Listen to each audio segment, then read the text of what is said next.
ఓం శ్రీమాత్రే నమః. అందరికీ నమస్కారం. నా పేరు మురళీధర శర్మ.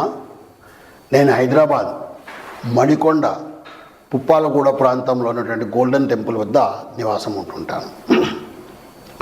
ఈరోజు మనము 2025వ సంవత్సరంలో, అంటే ఈ క్యాలెండర్ మనకు జనవరి 1వ తారీఖు వస్తుంది కదా, ఈ సందర్భంగా 2025వ సంవత్సరంలో గోచార రీత్యా ఏ రాశి వారికి ఎలాంటి ఫలితాలు ఉంటాయంటే జనవరి నుంచి డిసెంబర్ వరకు సుమారుగా ఈ టైంలో వచ్చేటువంటి ఈ కాలానికి ఎలాంటి ఫలితాలు ఉంటాయి అనేది జాతకరీత్యా గోచార రీత్యా చెప్పే ప్రయత్నం చేస్తాను. సాధారణంగా మనము పంచాంగం చూసుకొని ఈ ఫలితాలను చెప్పుతూ ఉంటాం. అయితే ప్రస్తుతం ఉన్నటువంటి ఈ సమాజంలో పంచాంగం అంటే ఏమిటి, అది ఎలా చూసుకోవాలి, దానిలో ఫలితాలు ఎలా తెలుసుకోవాలి అనేటువంటిది ఈనాటి యువతకు తెలిసే అవకాశం బాగా తగ్గిపోయింది. వాళ్ళు క్యాలెండర్ మీద ఆధారపడి ఉంటున్నారు. కాబట్టి ఆ క్యాలెండర్ ఆధారంగా అంటే ఈ జనవరి నుంచి డిసెంబర్ వరకు ఎలాంటి ఫలితాలు ఉంటాయో చెప్పే ప్రయత్నం చేస్తాను. మనం ఈ జనవరి 1వ తారీఖును, అంటే 1/1/2025 అనేటువంటి ఈ తారీఖును మనము మన హిందూ క్యాలెండర్ అంటే పంచాంగంతో సరిచూసినట్టయితే పుష్యమాసంలో పుష్యశుద్ధ విధియ నాడు బుధవారం నాడు ఈ 1వ తారీఖు వస్తుంది. అంటే పుష్యమాసంలో శుక్లపక్షంలో విధియ నాడు బుధవారం నాడు ఈ 1వ తారీఖు జనవరి 1వ తారీఖు వస్తుంది. ఆ రోజు ఉత్తరాషాఢ నక్షత్రం ఉంది. ఆ విధంగా ఆ తిథి నాడు వస్తుంది.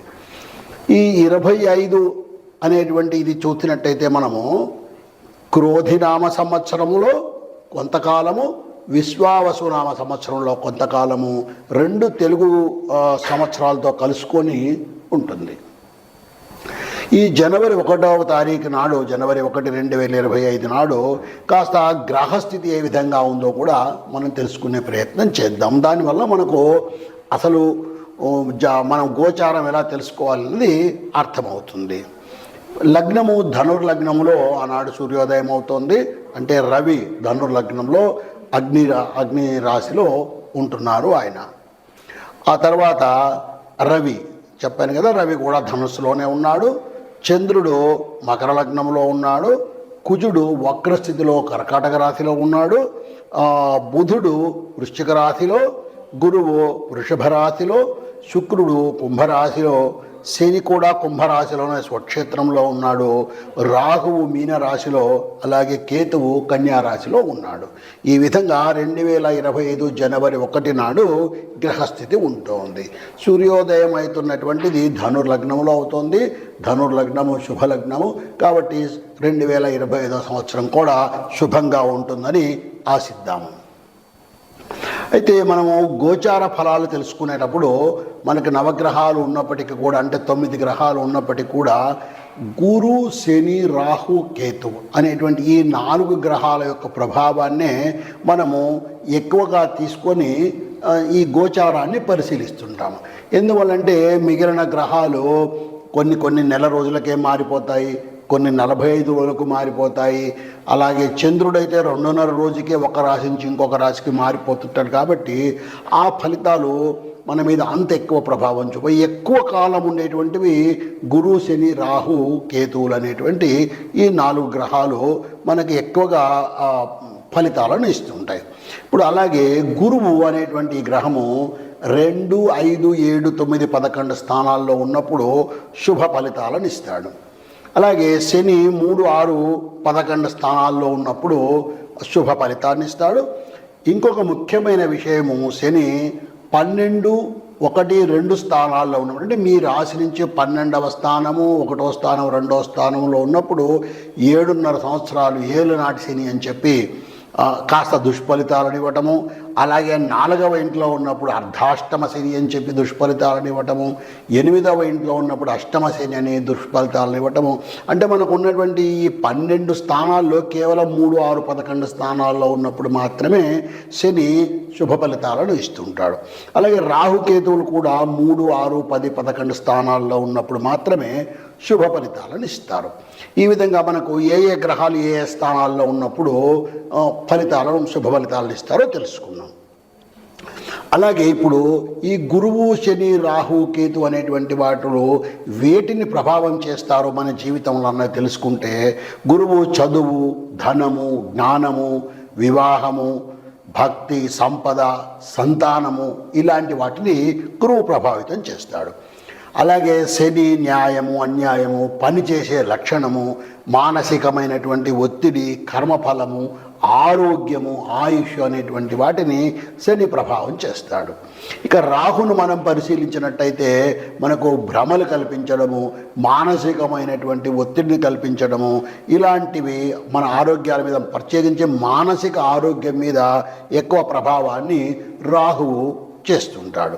అలాగే కేతువు మన జ్ఞానాన్ని, మేధస్సును, భక్తి మార్గాన్ని కూడా కేతువు ప్రోత్సహిస్తూ ఉంటాడు, కేతువు సరిచూస్తూ ఉంటాడు. ఈ విధంగా ఒక్కొక్క గ్రహము కొన్ని కారకత్వాలను కలిగి పనిచేస్తూ ఉంటుంది. ఇక మనము గోచార రీత్యా అన్నాం కదా, నేను మీకు కాసేపు ముందు ఏ స్థానాల్లో ఏ గ్రహాలు ఉన్నాయని చెప్పాను కదా. అయితే ఈ గ్రహాలు కాస్త మారుతూ ఉంటాయని కూడా చెప్పాను. ఉదాహరణకు గురువు 14 మే నాడు వృషభ రాశి నుంచి మిథున రాశికి మారుతాడు.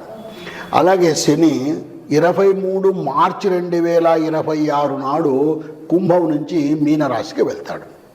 ఇక రాహువు మే 20వ తారీఖున మీనం నుంచి కుంభానికి వస్తాడు. వీళ్ళు వక్ర గ్రహాలు, రాహుకేతువులు వక్ర స్థితిలో ప్రయాణం చేస్తూ ఉంటారు. ఈ విధంగా రాహువు 20 మే నాడు మీనం నుంచి కుంభరాశికి వస్తాడు. ఇక కేతువు కూడా అదే 20 మే నాడు కన్యా రాశి నుంచి సింహరాశికి ఆ రోజు వక్ర స్థితిలో ప్రయాణం చేస్తాడు. ఈ విధంగా ఈ గ్రహాలు స్థిరంగా ఒకే రాశిలో శాశ్వతంగా ఉండవు. ఆ గ్రహాలకు చలనం ఉంటుంది. ఆ గ్రహాలు ఇందాక చెప్పినట్టుగా చంద్రుడు 2.5 రోజుకు, కుజుడు 45 రోజులకు ఇలాగా మారిపోతూ ఉంటారు. శని 2.5 సంవత్సరాలకు ఒక్కొక్క రాశిని ఇలా మారుతూ ఉంటారు. ఈ మారేటప్పుడు కూడా ఒక రాశి నుంచి ఒక రాశికి మారినప్పుడు మన జన్మరాశి నుంచి వాటి యొక్క స్థానం మారుతుంది కాబట్టి వాటి ఫలితాల్లో కూడా మార్పులు వస్తుంటాయి. ఈ విధంగా ఇప్పుడు మనము ఏ రాశి వారికి ఎలాంటి ఫలితాలు ఉన్నాయో తెలుసుకునే ప్రయత్నము చేద్దాం. ఇప్పుడు మకర రాశి వారికి 2025 సంవత్సరంలో, అంటే క్యాలెండర్ పీరియడ్ జనవరి నుంచి డిసెంబర్ వరకు గోచార రీత్యా ఎటువంటి ఫలితాలు ఉంటాయో మనం తెలుసుకునే ప్రయత్నం చేద్దాం. గోచార రీత్యా ఫలితాలు ఉన్నప్పుడు గురు, శని, రాహుకేతు గ్రహముల యొక్క ప్రభావాన్ని మనం పరిశీలన చేసి ఎలా ఉంది మనకు జీవితకాలము, ఈ రాబోయేటువంటి సంవత్సరంలో సాధారణమైనటువంటి ఫలితాలు ఎలా ఉండబోతున్నాయి అనేది తెలుసుకునేటువంటి ప్రయత్నం చేస్తున్నాం. ఈ ముందుగా గురువు గురించి తెలుసుకుందాం. గురువు వృషభ రాశిలో ఉన్నాడు. అంటే మకర రాశి వారికి 5వ స్థానంలో గురువు ఉన్నాడు. అంటే విద్యా విషయంలో మంచి అభివృద్ధి కలిగే అవకాశం ఉంది.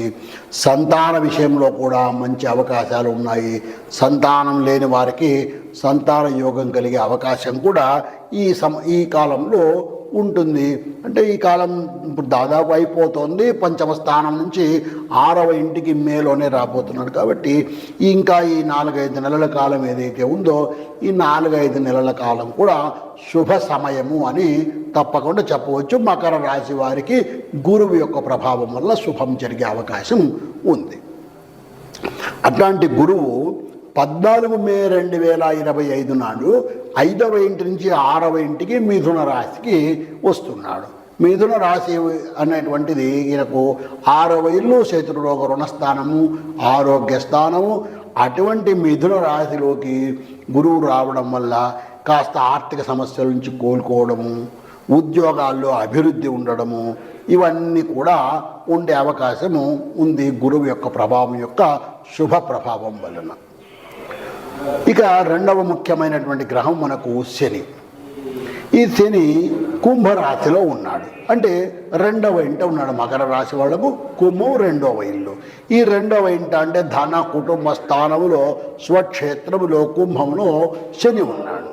దీనివల్ల ఏమవుతుంది అంటే ఆరోగ్య సమస్యలు రావడము, కుటుంబంలో ఇబ్బందులు ఏర్పడము, ప్రత్యేకించి పెద్దవాళ్ళు ఉంటే కనుక వాళ్ళ పెద్దలకు ఆరోగ్య సమస్యలు రావడము ఎక్కువగా ఉండేటువంటి అవకాశం ఉంటుంది.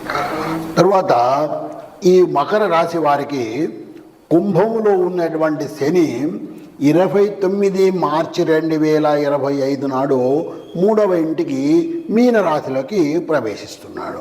ఎప్పుడైతే ఈ రాహువు శని మీనరాశిలోకి ప్రవేశిస్తున్నాడో కాస్త అన్నదమ్ముల మధ్యన విభేదాలు ఏర్పడము, మానసికంగా ఎక్కువ శ్రమ ఏర్పడము, అనవసరమైనటువంటి మాటల వలన విభేదాలు పెరగడము, ఇలాంటివి జరిగేటువంటి అవకాశము ఈ శని ప్రభావం వలన ఎక్కువగా ఉండేటువంటి పరిస్థితి ఉంది.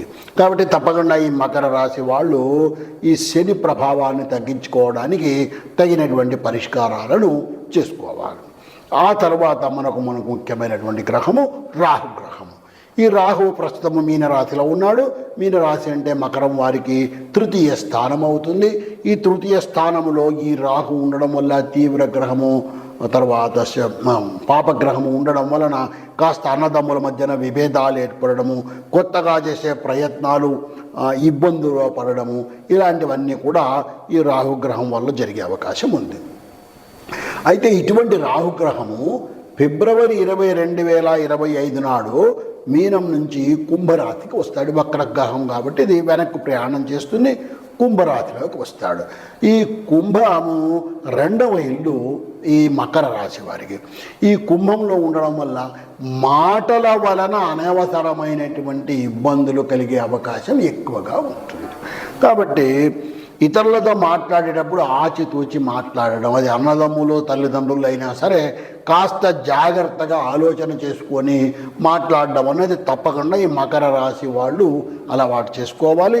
లేకపోతే ఈ రాహుగ్రహం యొక్క ప్రభావం వలన అనవసరమైనటువంటి చీకాకులు ఏర్పడే అవకాశం ఉంది. ఈయన ఫిబ్రవరి 2025 నాడు 2వ ఇంటికి కుంభరాశికి వస్తున్నాడు. దానివల్ల ఇలాంటి ఫలితం ఉండే అవకాశం ఉంది. ఇక మరొక గ్రహము కేతు గ్రహం. కేతువు ప్రస్తుతం కన్యారాశిలో ఉన్నాడు, అంటే 9వ స్థానములో ఉన్నాడు, భాగ్యస్థానంలో ఉన్నాడు.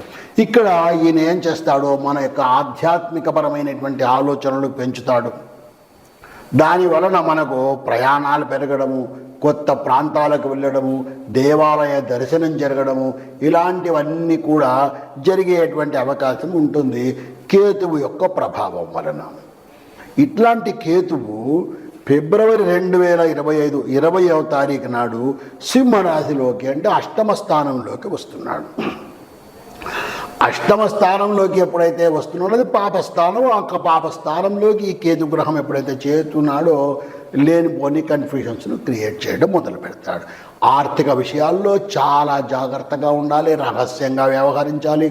పెట్టుబడులు పెట్టేటప్పుడు కూడా కాస్త జాగ్రత్తగా నిర్ణయాలు తీసుకొని ఆలోచన చేసుకోవాలి.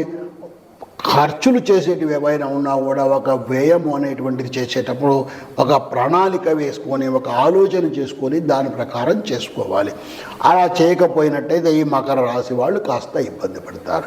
మొత్తం మీద మకర రాశిని మనం పరిశీలించినప్పుడు శని రాహుగ్రహాల ప్రభావము ఎక్కువగా ఉంటుంది. కాబట్టి ఈ శని రాహుగ్రహాలకు తగినటువంటి పరిష్కారాలు నేను చెప్పినట్టుగా శివార్చన చేయటము, శివ సహస్రనామాలు చదవడము, శివనామాన్ని జపం చేయటము, లేదా అమ్మవారి గుడిని దర్శించడము, అమ్మవారికి ప్రార్థన చేసుకోవడము, ఇలాంటివి చేసే ప్రయత్నాలు చేసినట్టయితే కనుక తప్పకుండా ఈ మకర రాశి వాళ్ళు శుభ ఫలితాలను పొంది జీవితాలను సుఖమయం చేసుకుంటారని ఆశిస్తున్నాను. ఓం శ్రీమాత్రే నమః.